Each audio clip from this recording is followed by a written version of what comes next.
if you don't think this is going to go on at the absolute highest level, in other words, they're silencing James O'Keefe, but they want to silence anyone who's exposing the truth, right? I mean, James, I'm not going to call him a little guy because I think he's got a good operation going, but it's an indie operation. So he is a little guy in that sense versus these Google is tremendous corporation, Google, YouTube, Twitter. These are big people stomping on him.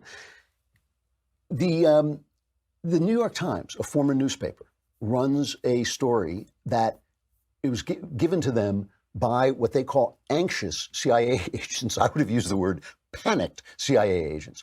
Here's from the New York Times. Remember, John Durham is the U.S. attorney who William Barr has sent to investigate the investigation, the eye of I, the investigation of how they started spying on Donald Trump. Here's the New York Times story. Justice Department officials intend to interview senior CIA officers as they review the Russia investigation, according to people briefed on the matter, indicating they are focused partly on the intelligence agency's most explosive conclusion about the 2016 election, that Vladimir Putin of Russia intervened to benefit Donald Trump.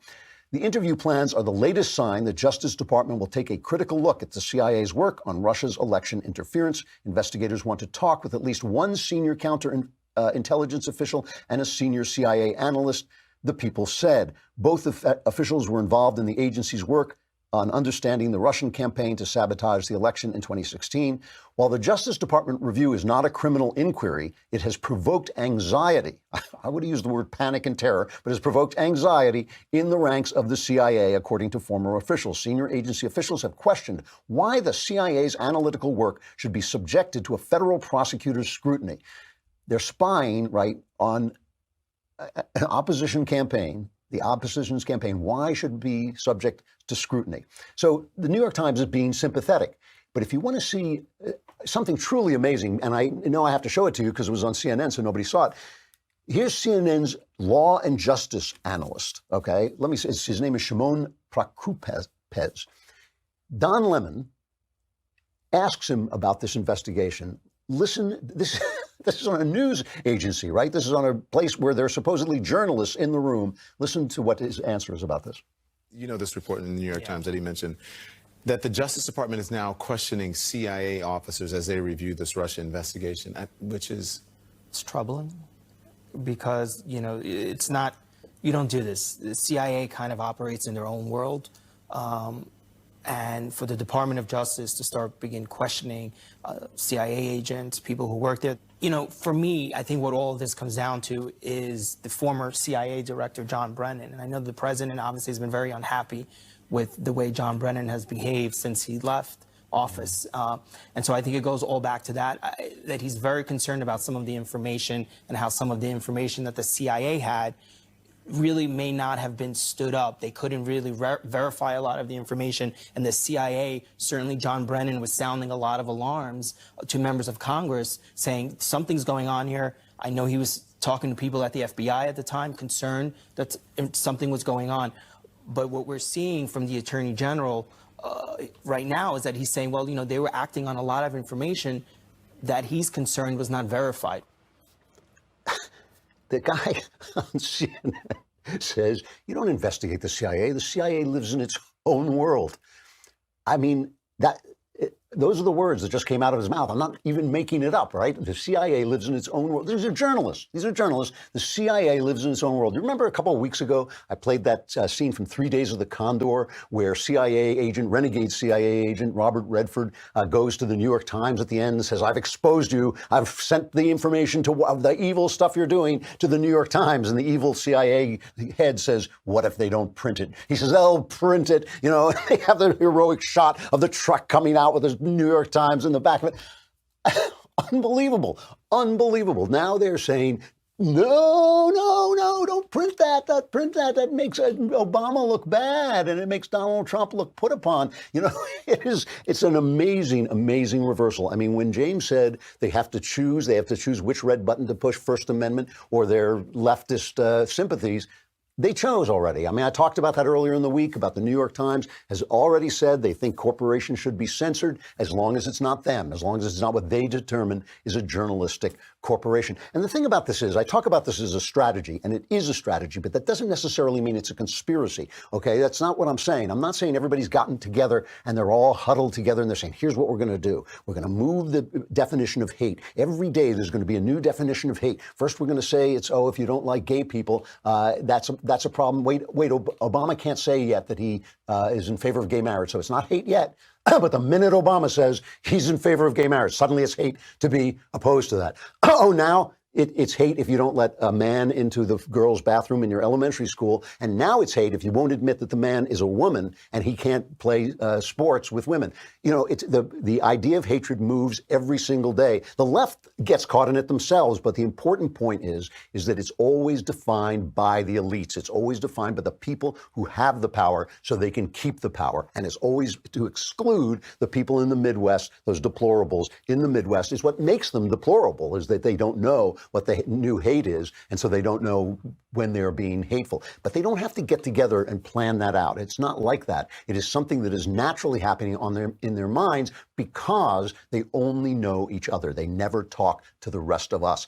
They don't know what Ben is saying. They just know he's a powerful conservative voice. You know, they're not listening to him and thinking, they're not reading his book and thinking, you know, good point. You know, it's interesting there. Disagree with him here. Here he hasn't got this right. You know, they're not doing that. They just know he's the bad guy and he's got a voice and he's got to be shut down. Speaking of Don Lemon, or what does Tucker call him now? He calls him Don Lemon. When I first heard him doing that, I thought, have I been getting this wrong all this time? Don Lemon is sitting with, you know, Jim, look at me, I'm Jim Acosta, right? Acosta selling his new book, Look at Me, I'm Jim Acosta, by Look at Me, I'm Jim Acosta. And they're talking about whether or not they're biased and whether or not they hate Donald Trump. Now, this is a station, a cable news network that sold this Russian conspiracy, and now the bottom has dropped out of their ratings because people went like, oh, nothing they were saying is true. All that banana is an apple. Suddenly the apple is not a banana. Well, you know, whatever it was, it's suddenly not true. Here, you know, they use the term old white guys to mean entrenched, powerful people. If you want to see two entrenched people, you know, you can almost smell their cologne, these two guys. You don't have to be white and you don't have to be old to be entrenched and powerful because they know that they're not going to get fired. Here they are talking to one another about how fair they've been. For all those people who say, oh, you know, the press, CNN hates Trump and the CNN is, you know, loves the Democrats. I watched Manu Raju with Nancy Pelosi, who clearly did not want to answer Manu's questions today, even in her body language. And you know what? He persisted and he asked her the tough questions anyway. So of anyone, a Democrat or Republican, regardless of who it is, if you hold a position of power, we, the journalists at CNN, are going to question you about it, whether you like it or not. That's right. We're here to hold their feet to the fire. And just because we are pro-truth doesn't mean that we are anti-Trump. And, you know, as I write throughout this book and I try to close it out on a hopeful note, we are not the enemy of the people. We are defenders of the people. And we want to defend the people because we're devoted to the people. You and I, Don, our families, our parents, our kids, our loved ones, we all think about all of those folks when we come into the office and do this job on a daily basis.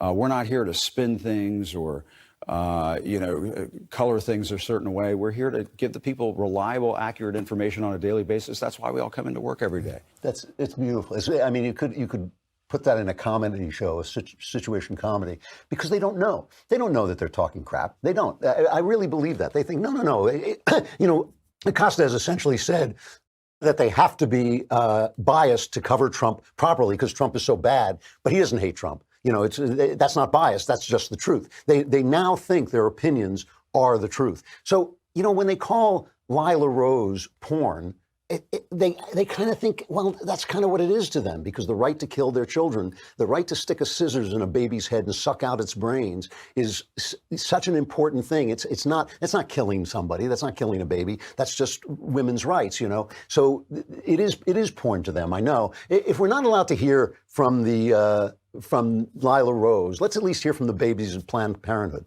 Help me! Come back here. You're not a human being. I am a human being. For crying out loud, look at me! No one can see you. Hold still, you piece of tissue, you. Help! Black Lives Matter! Black Lives That was that was Jeremy Boring's finest moment, as far as I'm concerned, playing the baby. Here's the left's response to that. Don't speak. No, don't speak. Please don't speak. Please don't speak. No, no, no. You know, the most famous scene in 1984 is the scene when they torture Winston Smith, not to convince him that 2 and 2 is 4, not to convince him that 2 and 2 is 5, to convince him that 2 and 2 is whatever the party says it is. Hate is whatever the party thinks it is, because hate is whatever they want to ban. And hate right now is you and me. It's us. And it's going to be that way at least until the 2020 election. And if we lose the 2020 election, who knows how long that's going to go on.